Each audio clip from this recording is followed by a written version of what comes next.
खड्डे पडलेले आहेत। एक तुम्ही बघा, एक खड्डे किती पडले आणि यामध्ये ना भरपूर ॲक्सिडेंट झालेले आहेत आणि कोणाचे हात तुटले, कोणाचे पाय तुटले किंवा अशा भरपूर समस्या, कोणाचे जीव पण गेले किंवा अशा भरपूर समस्या झाले। तरी पण माझ्या गावामध्ये अजून प्यायला पाणी नाही, तर त्या जलजीवन योजनेचं काम कुठपर्यंत राहिलंय त्याचं प्रशासनाने कर्जत मुरबाड राष्ट्रीय महामार्गालगत असलेल्या सावळा हेदवली गावातील अंतर्गत रस्त्याची भीषण दुरावस्था आता ग्रामस्थांच्या संतापाचा विषय ठरली।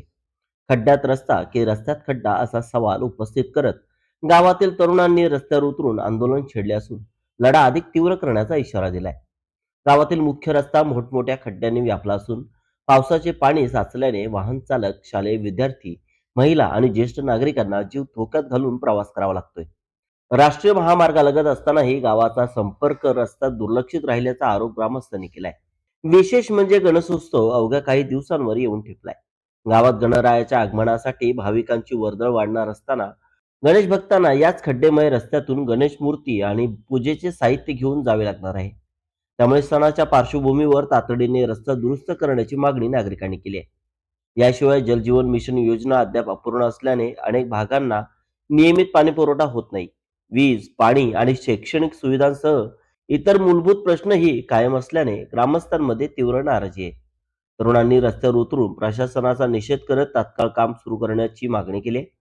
अन्यथा गणेशोत्सवानंतर बेमुदत उपोषणासह तीव्र जनआंदोलन छेडण्याचा इशाराही देण्यात आलाय।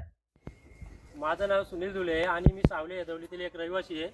आणि आमची समस्या ही आहे का जो रस्त्याचा विषय जो एक 2 ते 2.5 किलोमीटरचा आमचा रस्ता आहे, जो सावळे हेदवली गावाला जोडतो।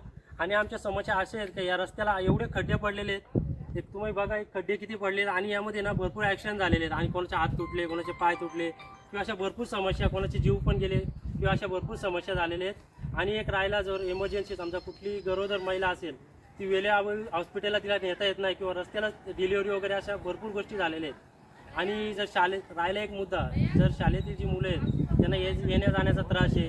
जर रस्ते असे खराब असल्यामुळे आहेत ना, तर गावामध्ये बस सेवा वगैरे नाही किंवा काहीच नाही। तर आम्ही जिल्हा परिषदेला किंवा पंचायत समितीला निवेदन दिले होते, पण यावर कोणीच दखल घेतलेली नाही।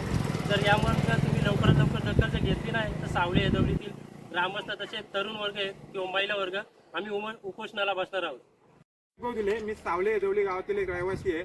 माझ्या गावामध्ये अनेक समस्या आहेत, त्यातील एक पाणी पुरवठा समस्या। जलजीवन योजनेचं काम येऊन 10 वर्षे झाली, तरी पण माझ्या गावामध्ये अजून प्यायला पाणी नाही, तर त्या जलजीवन योजनेचं काम कुठपर्यंत राहिलंय त्याचं प्रशासनाने मला उत्तर द्यावं।